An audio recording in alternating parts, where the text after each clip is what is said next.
Welcome back to Authentically Peculiar with Marcia.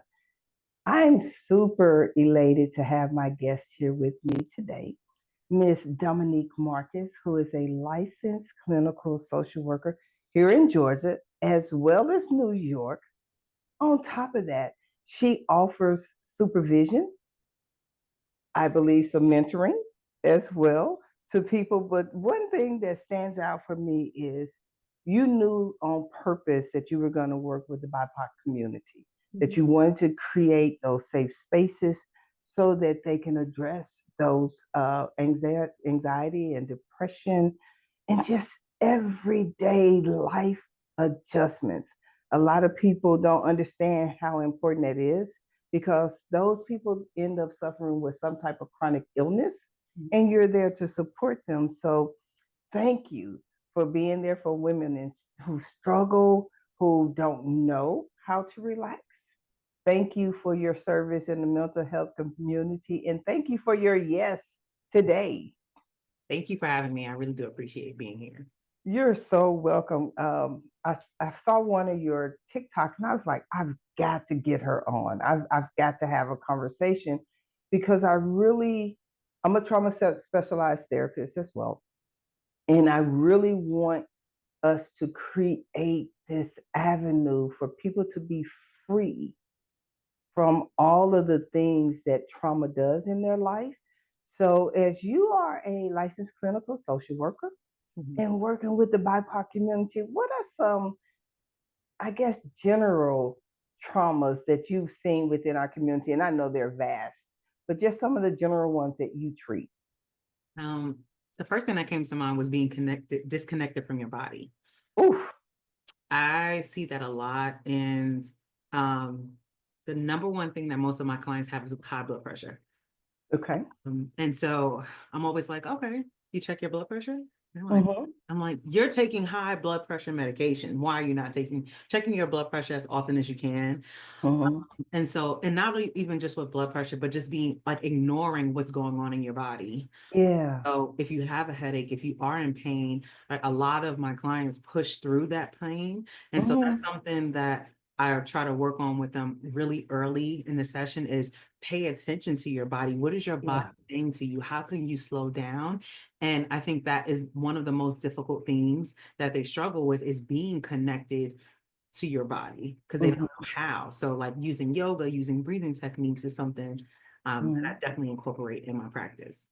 And how would you define the disconnect from your body? Is it just out of touch mentally and physically? How would you define that? I would say both ways. So, ignoring signs of when you're not feeling well, not Mm-hmm. taking breaks. Mm-hmm. A lot of my clients, they do work remotely and Mm-hmm. being in front of a computer for 8 to 12 hours, right? And not noticing what's happening to your body when you're sitting in one place for a long period of time. Yeah. And I let them know you have 30 to 60 minutes for lunch and I know you're entitled to 2:15s. Take Mm-hmm. if you don't take it, you're just giving your company free time, right? So Right. letting them know that it's really important that you give your body what you need. We are not made to sit in front of the computer all day or sit all day. Mm-hmm. And then when it comes to the mental part of being disconnected from your body is a lot of it is not paying attention to how they're feeling. Mm-hmm. Saying like, oh, suppressing feelings and validating their own feelings and not knowing how that can show up for you physically. Mm-hmm. I know that a lot of people have beef with The Body Keeps the Score because of things that has happened with the author, but great points have been made in that book. And I bring that up often to my clients is that when you ignore things that are happening to you and you just Mm-hmm. push it down and try to forget it, it comes up in other ways. Absolutely. And how would you correlate the trauma that they may have experienced in their lives that may dictate the disconnect from the body? I think first is identifying it. Trauma has become so normalized within communities of color. Mm-hmm. Even just the things that we're hearing right now we're making a joke out of it. So the most recent executive order that Donald Trump has signed, and Mm-hmm. people making, jokes about it. And I think that's our way of getting through it, but not understanding some of the trauma that comes with like the things that we're hearing and seeing. So Mm-hmm. have just the trauma that you're dealing with on a daily basis. Right. And also like microaggressions that we Mm-hmm. don't even recognize are traumas or little t's, people like to say, that are negatively impacting us. So Mm-hmm. all of those things do add up. So sometimes I'll have a client like, yeah, my supervisor is micromanaging me. And I'll say, okay, well, that can be a lot. And we'll talk about that. But they'll push it to the side. Like, but Like it's norm. and you're telling me you're having chronic headaches and you have the Sunday scaries, right? You don't Mm-hmm. understand how the correlation between some of the trauma that you're experiencing at work is showing up in your body almost every day. So it's Mm-hmm. making that correlation to them about some of the things that they have been taught and conditioned to ignore about how it's showing up as trauma. Yeah. And it's so funny because the two things that came to mind as you were speaking, the super person cloak is a traumatic response. Mhm. And that we've got to be 3 times better, 3 times faster, 3 times good. While that is our experience, it's still a traumatic response. Mhm. What are your thoughts about that? That is something that I talk about all of the time. So Mm-hmm. when I have a client and I think one thing that I advertise on my website and on my profiles is discussing imposter syndrome and the superwoman syndrome. Mm-hmm. And, that really does bring a lot of my clients in because they're like, well, what is the superwoman syndrome? And then we and talk about how it has been normalized for us to do more than one thing, right? Right. Not understanding like how that is impacting us in such a negative way. Mm-hmm. So breaking down, like, what does that even mean? Do you Mm-hmm. have to cook, clean, go to work, do all the things? And one thing that I always say is, I know you can, but do you have to? And I think a lot of times, more specifically, my clients who are Black women, it's like you have to prove that you are great. You are great because you're here on this earth. Come on now. So you don't have to prove anything to anyone. But what can you do to prove to yourself that you're valuable, you're worthy, and you're loved by giving yourself the things that you need? Absolutely. I think that it would be fair to say if I change how I value me, Mm, I'll reduce that need to be superwoman or super whomever to everybody. mhm, Reduce that traumatic response. mhm. When you think about trauma and as it shows up in our life, how far back have you had to go with some clients to actually dig out the trauma? Mm. The most recent client that comes to mind, 2 years old. Mm. 2 years old, um, and her remembering certain things and that being lasting memories and ingrained within her. Um, but a lot of times my clients will disregard some of the things that we even discuss. Mm-hmm. Oh, that's not a big deal. No, Mm-hmm. that's trauma. Huge. It's your foundation. It's Yes. where your fears were birthed. It's Hmm. where your anxiety was birthed. It's where your worry was birthed. One of the things I often see is individuals that have experienced sexual trauma calling it molestation instead of rape. Hmm. And it's like, no, baby, listen, Hmm. this is a traumatic event, and now you're trying to take part in the ownership as if you did something with you. We've got to turn that around because it's showing up now in your adult life like Hmm. this. And I think you mentioned the body um, keeps the score. I, I'm like you. I know that there are some issues with the author. I can't do anything about that, but the substance of the book is true. Yes. What are some ways outside of what you've already mentioned, high blood pressure? What are some other ways that the body is keeping the score, especially with unprocessed trauma? Okay, so chronic headaches. Yeah. Okay, that's one. Um, just like tightness in your hips, tightness in Mm. other underlying health conditions. But a Mhm. big thing that I see, and Uh-huh.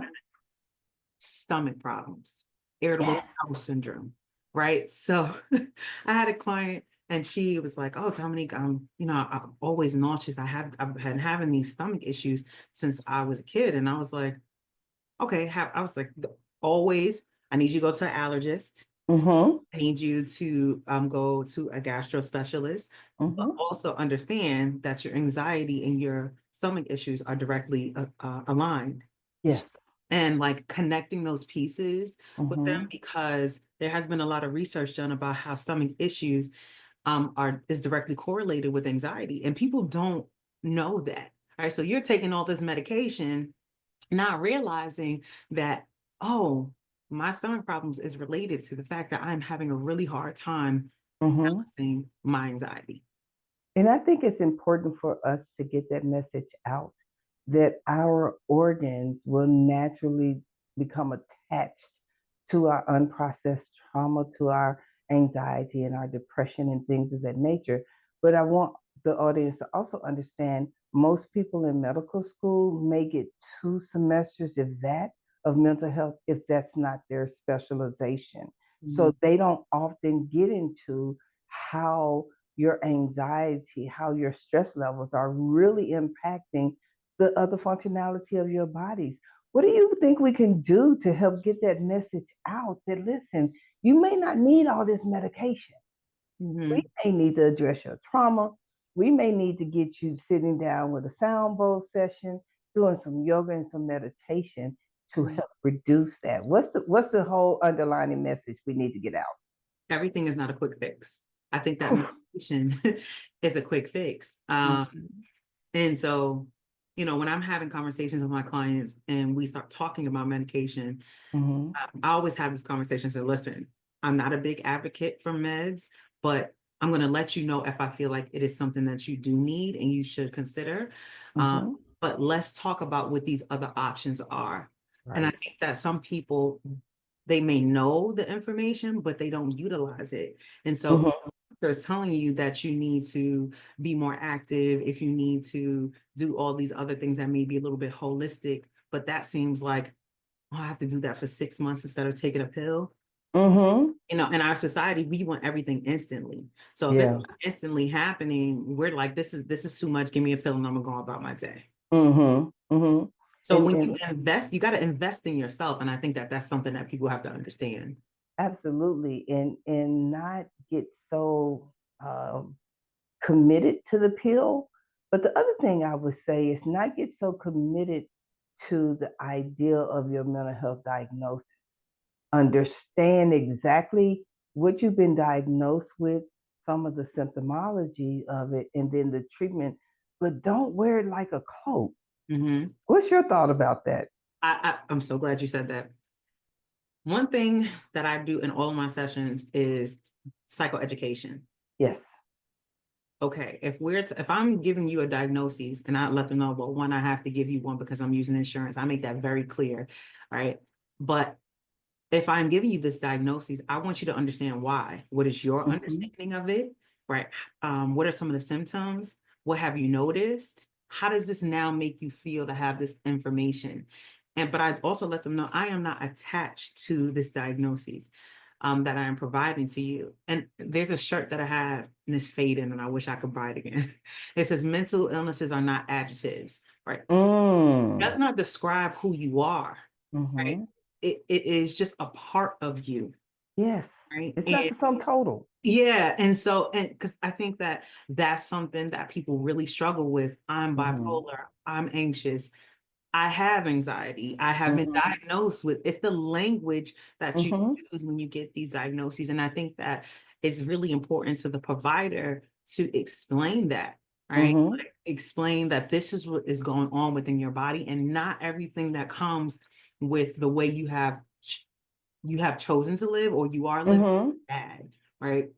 Like anxiety, I always explain, not all anxiety is bad, right? The fact Right. that you are able to prepare for something that is coming up makes it great. It's just when that anxiety negatively impacts you from being present in the moment, that Yeah. when it's an issue. Absolutely. And that's the thing. I usually tell my clients, okay, we're going to reframe what your idea is about your diagnosis. You're diagnosed with anxiety or adjustment disorder, with anxiety and depression or major depressive disorder, whatever the diagnoses are, you're diagnosed with it.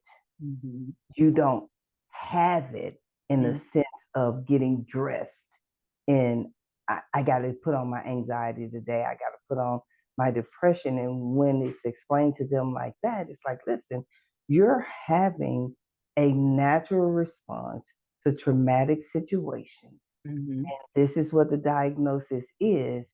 And this is how you move forward. Then you see that big sigh of relief. You know, and I'm like you, I'm not a huge advocate for medication, one, because I know what a lot of the side effects do. And then I also know that people begin to believe they can't function without the medication. And changing that will help to, I believe, change the impact of trauma, because we're dealing with the root issues in trauma. When you're working with the BIPOC community, how do you help them explore those spaces that they're afraid of? One thing is I validate what they had to do to protect themselves. If some of the things that you have done have been problematic, you did what you had to do to protect yourself, right? To protect your mentally and physically.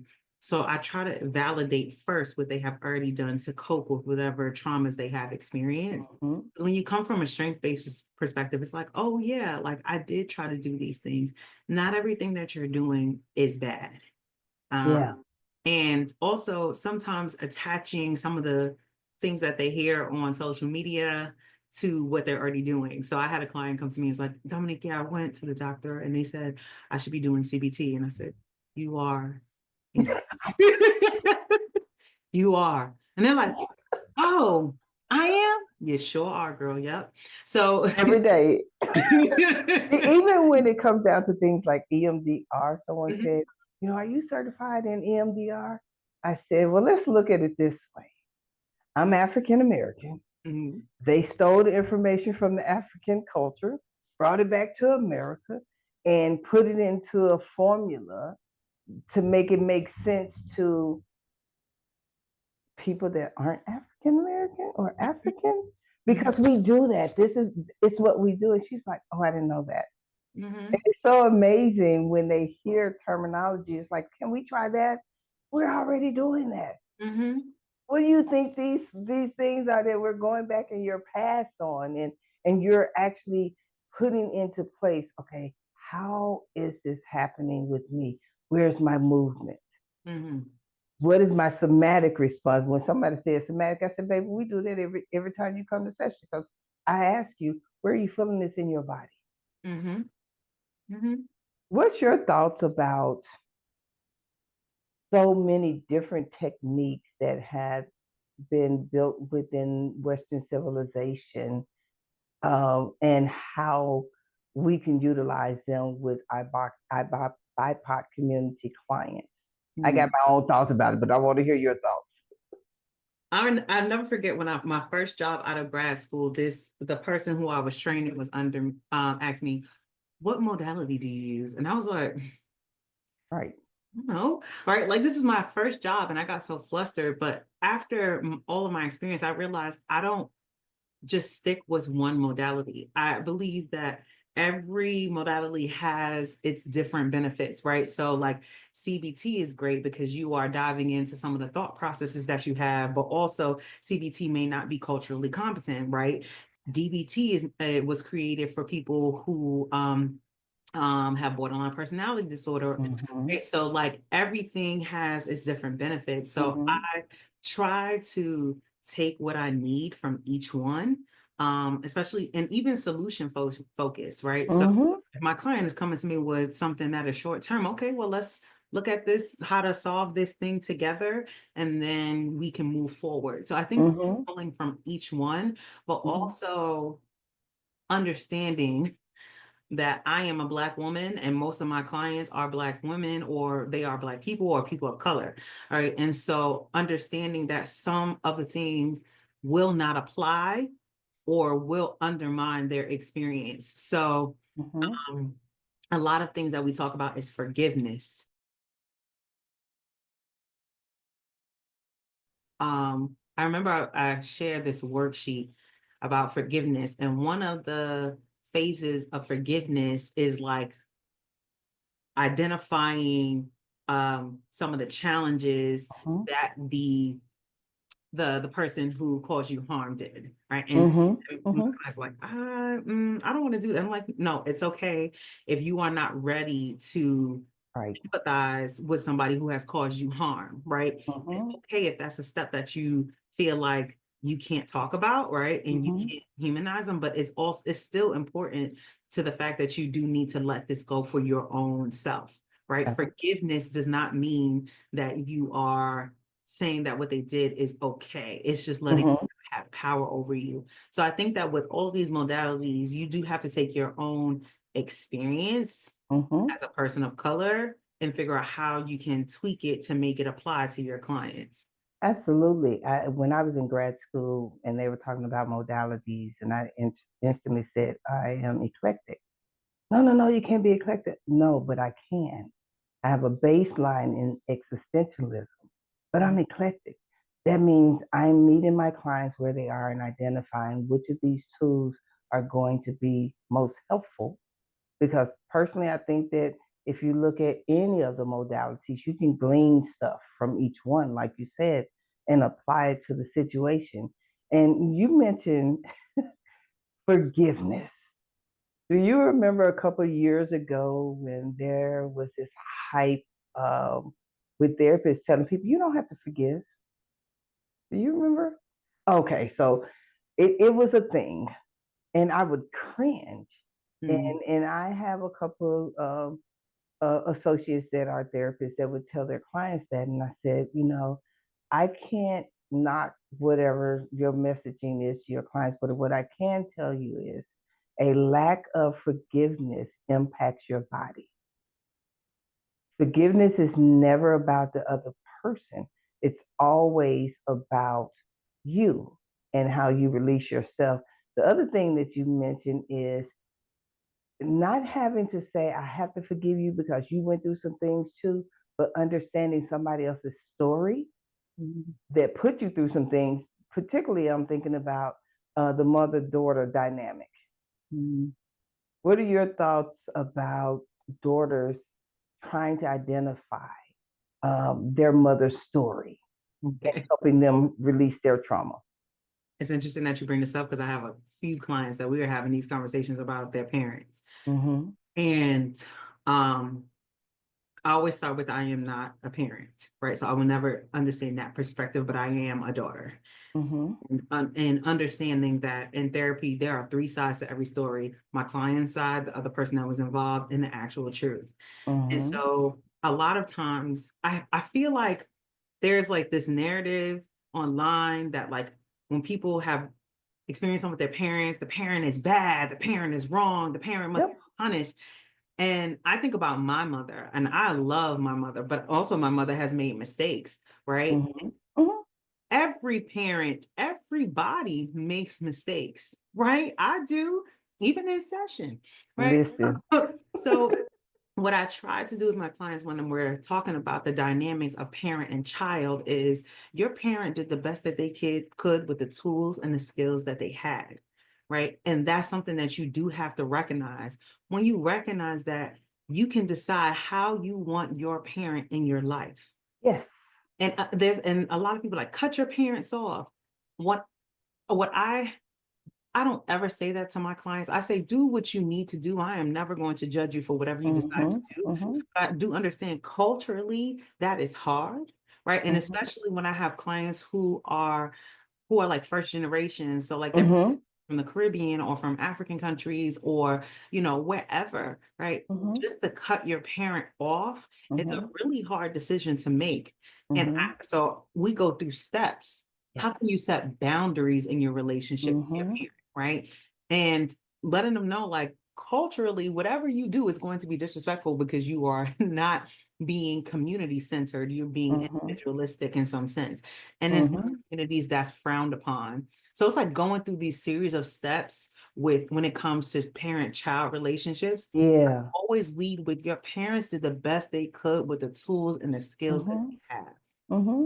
And I tell people all the time when I tell the story with my mother, and I love her with everything in me, even though she's been gone for 9 years now. I used to feel disconnected from my mother, from my siblings, and just family in general. And one year, she and I had a conversation because I am notorious saying, "Hey, I feel like something is icky. Let's talk about it." Because that's just my truth. I'm not one of those that hold on to stuff. We're gonna have to talk about it, and I'm gonna have to find out your story. So, long story short, I asked my mother, did she want me when she got pregnant with me, and she said no. And I said, oh, okay, kind of wasn't expecting that. Tell me why. And she said, your father was beating me, and I knew having another child with him would keep me connected to him longer. And I said, oh, so it wasn't that you didn't want me, you didn't want the situation. When you understand someone's story, you can automatically forgive in those situations. You still set the boundaries. And one of the things I want to say to the audience is don't set boundaries that doesn't have consequences. And also recognize when you set boundaries, you have to do the work. A boundary is not a rule. Right. And nobody can read your mind on your said boundaries. You got to open your mouth. You have to be able to say that no, that behavior is not acceptable. And if you continue with that, I'm going to limit my interactions. That's the consequence. Most people are so afraid. It's like, I got to have boundaries. No, you set some things in the place that nobody knew because you told yourself this was going to happen. But when did you speak it? And you don't have to deliver it in a harsh manner. A lot of people are at their point. I had a client earlier she was so frustrated about being the parent that stayed. Typically, I say that single parents are the parents that stayed. The one that left usually gets some love. And I shared with her, I said, as a single parent, because I've been a single parent, there is a tendency for your children to take out their frustration and anxiety because they don't know how to really express it well on you because you are the parent that stayed. They know that you're going to be there. The other parent, they got to work harder to keep that joker around. And when they hear it that way, they do get a little relief from it. But I also remind parents, the same way I remind children, is you have to choose what their relationship looks like. Just because you gave birth doesn't mean you need to be abused by anybody. That's the boundaries. And then I had to share with another client, you do know that you're not an ATM just because you're a parent. I had to tell this to a client who is a child. There's a sense of entitlement that I'm noticing from adult children. And I don't know if it's been like this before, but I'm noticing it more in younger, like early 20s, a sense of entitlement to your parents' things, right? And your parents raised you in the best way that they could, right? Not all parents, but some. And when you are in this world, you have to take accountability for your choices, for the things that you have done and have not done for yourself, right? I understand that sometimes we don't have access to certain things, but you can't be angry with your parents for that. So I remember when I was younger and I really wanted to go to a specialized high school. That's something in New York City, right? Where like Brooklyn Tech. I think everybody has heard of Brooklyn Tech. She had to go to specialized high school, like specialized classes and take a test. And my mother wasn't able to take me, right? She was just like, Dominique, I cannot take you to these classes every week because of things that were going on in our life. And I could be at this age, be like, I'm angry with my mother because she didn't take me there and I couldn't take the test. And I'm like, but my life is it's still okay. And I made the choice to still do what I had to do to utilize whatever was available to me, right? Mm-hmm. Because who knows what was going on in her mind and what she was dealing with for the reason why she couldn't take me. So I Mm-hmm. feel like there has to be a sense of accountability for the things that you can do. And I think that goes back to what we're talking about just in terms of mental health conditions or illnesses and diagnoses. Mm-hmm. A lot of people are like, well, I'm anxious, so that's the reason why I did what I did. No, Mm. yes, you were anxious and that's okay, but you still have to be accountable for what you did. Impact versus intent is really important. Yes. Say that again. Impact versus intent is really important. Just That's a trailer. But listen, baby, I can't even begin to tell you how much I despise the fact that people think that they're owed something. That entitlement syndrome that has taken place, all those people saying, well, y'all not the same kind of grandparents that my grandmama was. Baby, your grandmama couldn't get a life without a man telling her it was okay. You can never compare the two. And your grandmama sat on that chair on that rocking porch for a long time because she had no choice. We not sitting in a rocking chair on the porch. We get to choose how we show up. And when you tell them that, it's like, well, what am I supposed to do? You laid down. You did the act to make a baby. Take care of your baby. And it's so interesting that people have this view that your grandmother's supposed to take care or great grandma's take care of your kids, because my great grandmother had 8 kids, took care of some of her grandkids as her like as a primary custody person, still went back to school to get her degree, her undergraduate degree. And all the people that she was taking care of. So in my view and my experience of what a grandparent does, it's completely different. So when I hear people say that, I'm like, my grandmother went back to school and got her education. And my grandmama wasn't babysitting. Okay. She just was not. Yeah, like she was busy. She still was a provider and did what she had to do, right? But at the same time, she still focused on building her career and getting educated and doing things that she wanted to do for herself. And I don't, like you said, the sense of entitlement, I don't get it. I really don't. And I do try to tread lightly so that my clients don't feel judged. But then there are sometimes like, I'm gonna say something you don't like, and that's okay, because I'm not here to say everything that you want me to say. And getting them to understand that, like, your parents are not entitled to take care of you at the ripe age of 30, right? Like, Right. you have to move on. One of the things I flipped the script is the same way that you want your parent to be responsible for you in your 30s. What are you going to do when they demand that you take care of them in their 60s and 70s? Because they're going to have that same idea of entitlement. Can you handle that? Well, I don't want to do that. Well, they don't either. Let them vibe in their life. Let them live and thrive to the best of their ability. Because if not, the tables are going to switch. And you're going to be angry that now you can't go out and party because you got to take care of your parents. That's just a switch. So what are you going to do with that? And I could talk to you all day. Because one, you just really have a beautiful, calming spirit. Thank you. But we're so like-minded in the ideology of how we deliver therapy. So thank you again. Give the people some words of wisdom that they can apply in beginning the process of healing from trauma. Healing is not linear. It's going to be messy. It's going to be scary.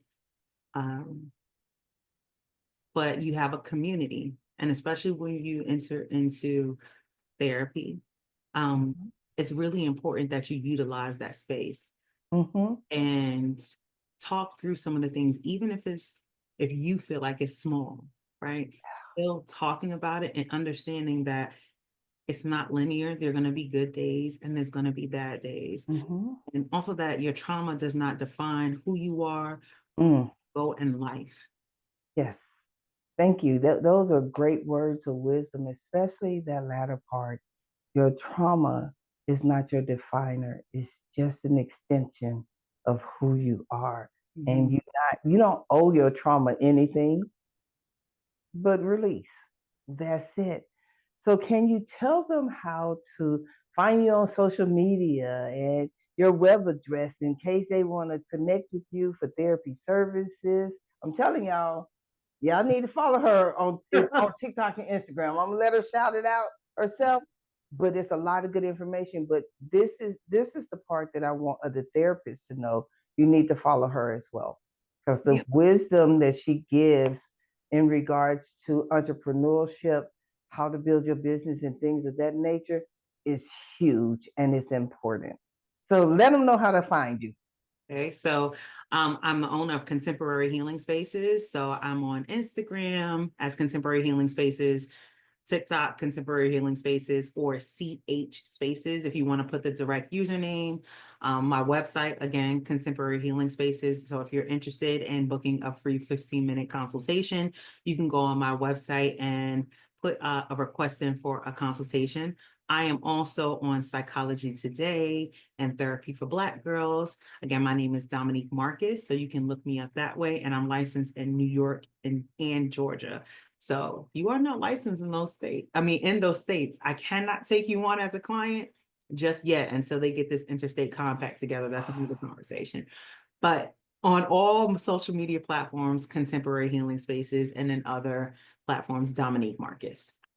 Awesome. Well, Dominique, thank you for your yes. Thank you for the level and the words of wisdom that you shared today. My hope is that people find themselves pushing towards therapy so that they can get free of the past trauma. We got to do it again. We'll Yes, come up with a different topic, but we got to yes, do it again. yes, I really enjoyed it. Thank you so much for inviting me here today. I really do appreciate it. You're so very welcome. Well, until next time, check out Dominique on all spaces, contemporary healing spaces.